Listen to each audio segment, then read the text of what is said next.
قال المؤلف رحمه الله: باب الصيد. عن أبي ثعلبة الخشني رضي الله عنه قال: أتيت رسول الله صلى الله عليه وسلم فقلت: يا رسول الله، إنا بأرض قوم أهل كتاب، أفنأكل في آنيتهم؟ وفي أرض صيد، أصيد بقوسي وبكلب الذي ليس بمعلم، وبكلب المعلم، فما يصلح لي؟ قال: أما ما ذكرت، يعني من آنية أهل الكتاب، فإن وجدتم غيرها فلا تأكلوا فيها، وإن لم تجدوا فاغسلوها وكلوا فيها. وما صدت بقوسك فذكرت اسم الله عليه فكل، وما صدت بكلبك المعلم فذكرت اسم الله عليه فكل، وما صدت بكلبك غير المعلم فأدركت زكاته فكل. باب الصید، شکار کے مسائل. شکار شریعت نے مباح قرار دیا ہے. وَإِذَا حَلَلْتُمْ فَاصْطَادُوا، جب تم حلال ہو جاؤ، احرام سے نکل جاؤ تو شکار کر سکتے ہو. وَحِلَّ لَكُمْ صَيْدُ الْبَحْرِ، تمہارے لیے سمندر کا شکار حلال ہے. محرم ہو یا حلال ہو، تو خشکی کا شکار، تری کا شکار، یہ سب کے سب حلال اور مباح ہیں. شکار کا کیا معنی ہے؟ اس کا معنی کہ کسی حلال جانور کو حاصل کرنا شکار کے ذریعے، جو کہ متوحش ہے. متوحش سے مراد وحشی، اور وحشی سے مراد جو جنگل میں ہوتا ہے. جنگل کے جانوروں میں سے کسی حلال جانور کا شکار کرنا اور اس کو حاصل کرنا کھانے کے لیے یا فروخت کرنے کے لیے، اسے شریعت نے حلال قرار دیا. جس سے یہ ثابت ہو رہا ہے کہ جو جانور شہر میں ہیں ان کا شکار نہیں ہوتا. جیسے بکری ہے، گائے ہے، اونٹ ہے، ان کو ذبح کیا جائے گا. اور جو جنگل کے جانور ہیں ان کو آپ تیر یا فائر مار کر بھی جو ہے وہ شکار کر سکتے ہیں. ہاں، اگر پکڑ لیں زندہ تو ان کا گلا آپ کاٹ کر ان کو ذبح کر لیں، ٹھیک ہے. لیکن جو جانور شہر کے ہیں اہلی، انہیں گولی مار کر ذبح نہیں کرنا، بلکہ ان کو آپ نے ذبح کرنا ہے پورے ایک احترام اور تعظیم کے زمرے میں، کہ ان کو ذبح کرنا باقاعدہ چھری کے ساتھ. اور جانور جو وحشی جنگل کے ہیں، جو انسان سے دور ہوتے ہیں، ان کا شکار کرنا جائز ہے. ابو ثعلبہ الخشنی کی اس حدیث میں کچھ مسائل ہیں شکار کے تعلق سے. کہتے ہیں کہ اتیت رسول اللہ صلی اللہ علیہ وسلم، میں نبی علیہ السلام کی خدمت میں حاضر ہوا. ہاں، شکار کے تعلق سے ایک بات ذہن میں رکھیں کہ کچھ لوگوں کو شکار کا ذوق اور شوق اس قدر سوار ہو جاتا ہے کہ پھر وہ شکار کے دھنی بن جاتے ہیں، اور اکثر وہ شکار پر جاتے ہیں اور دین کے امور سے وہ غافل ہو جاتے ہیں. نبی علیہ السلام کی ایک حدیث بھی ہے: من اتبع الصید فقد غفل، شکار کا پیچھا کرنے والا شخص غافل ہو جاتا ہے، غفلت کا شکار ہو جاتا ہے. اور جن کو یہ شوق جو ہے وہ سوار ہو جائے اور یہ شوق ان کی طبیعت بن جائے، اکثر وہ شکار میں رہتے ہیں. اور پھر کیا ہوتا ہے؟ پھر وہ جو دینی امور، ان کے انجام دہی، ان سے وہ غافل ہو جاتا ہے. تو یہ جو ایک امر طرف ہے، اس سے یعنی بہت زیادہ اس میں منہمک ہونا یہ شرعی مقاصد کے خلاف ہے. ہاں، اگر آپ کی ضرورت ہے یا آپ کا شوق بھی ہے، آپ کبھی کبھی جا سکتے ہیں، شریعت نے اس کو حلال کیا ہے. لیکن اس قدر جانا کہ بندہ دین سے غافل ہو جائے، یہ پھر شرعی مقاصد کے خلاف ہوگا.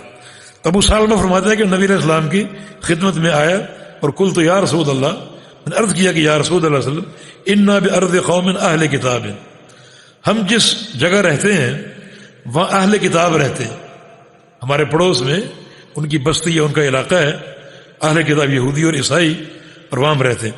افنأکل فی آنیتہم، کیا ہم ان کے برتنوں میں کھا سکتے ہیں، ان کے برتن استعمال کر سکتے ہیں؟ کیونکہ ان کے برتنوں میں دو استعمال ہیں. ایک وہ خنزیر کا گوشت حلال سمجھتے ہیں تو خنزیر پکاتے ہیں اپنے برتن میں. دوسرا وہ شراب حلال سمجھتے ہیں تو شراب بناتے ہیں، پیتے ہیں اپنے برتنوں میں. تو یہ دو ناپاک چیزیں ان کے برتنوں میں استعمال ہوتی ہیں، ہم ان برتنوں کا استعمال کر سکتے ہیں. افنأکل فی آنیتہم، وفی ارض صید، دوسرا سوال یہ کیا کہ ہمارے ساتھ ہی شکار کی زمین ہے، یعنی ایک جنگل ہے، یعنی شکار کے جانور دستیاب ہیں، تو شکار کر سکتے ہیں۔ کس طرح؟ اصید بقوسی، کہ تیر کمان کے ساتھ شکار میں نے دیکھا اور تیر چھوڑ دیا اور تیر نے اس شکار کو مارا، تو تیر کمان سے شکار کر سکتے ہیں۔ وبکلبی، اور کتے کے ساتھ شکار کر سکتے ہیں۔ الذی لیس بمعلم، وہ کتا جو سدھایا ہوا نہیں ہے، یعنی کتے کے دو قسمیں، ایک کتا وہ جو معلم، سکھایا ہوا، سدھایا ہوا اور شکار کے آداب بتایا ہوا، یعنی کتا جو معلم ہوتا ہے، جس کو سکھایا جاتا ہے، جب وہ شکار کے آداب سیکھ لیتا ہے تو کبھی ان کی مخالفت نہیں کرتا۔ کتنا وفادار جانور، کبھی وہ مخالفت نہیں کرے۔ لیکن اگر غیر معلم کتا، اس کو ہم نے سدھایا ہوا نہیں ہے، وہ کتا ہم نے چھوڑ دیا اور اس نے شکار پکڑ لیا، تو وہ شکار حلال ہوگا۔ وبکل المعلم، اور معلم کتا جو سدھایا ہوا ہے، اس نے اگر شکار پکڑ لیا وہ حلال ہوگا۔ فما یصلح لی، کیا درست ہے اور کیا درست نہیں ہے، کیا حلال اور کیا حلال نہیں۔ ان کے چار سوال، بلکہ ایک سوال یہ کہ یہود و نصارہ کے برتن ان کو استعمال کر سکتے ہیں جن میں خنزیر کا گوشت اور شراب استعمال ہوتی۔ دوسرا سوال یہ کہ شکار کے لیے تیر کمان کا استعمال، یعنی شکاری جانور پر ہم نے اپنا تیر چھوڑا اور تیر پیوست ہو گیا اور اس نے شکار گرا دیا، وہ شکار کھانا حلال ہے۔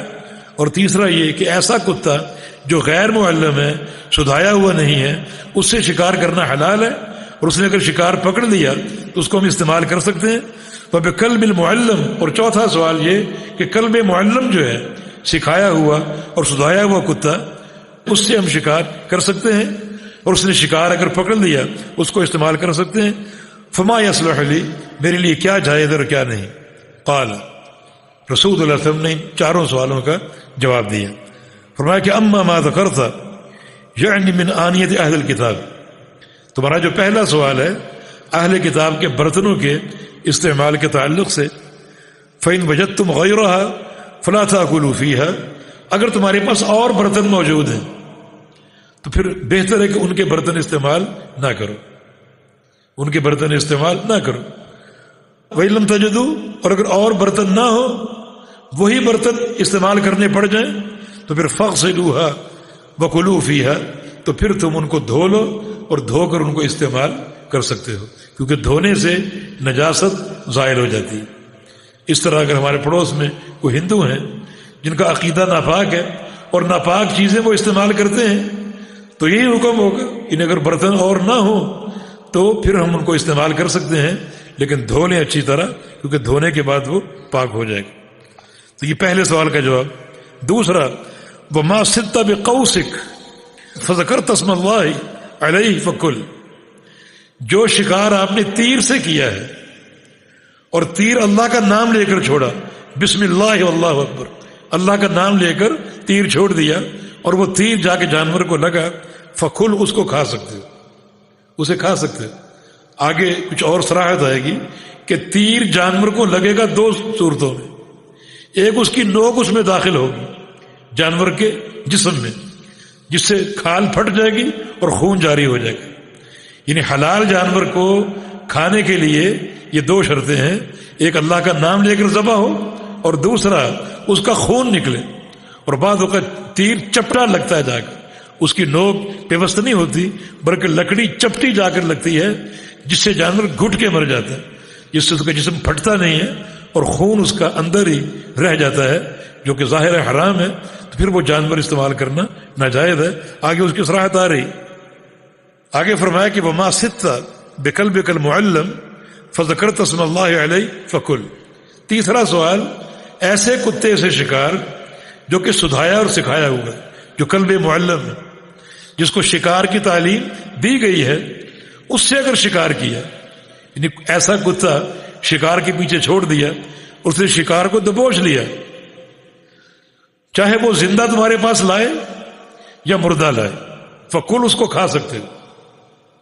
کیوں؟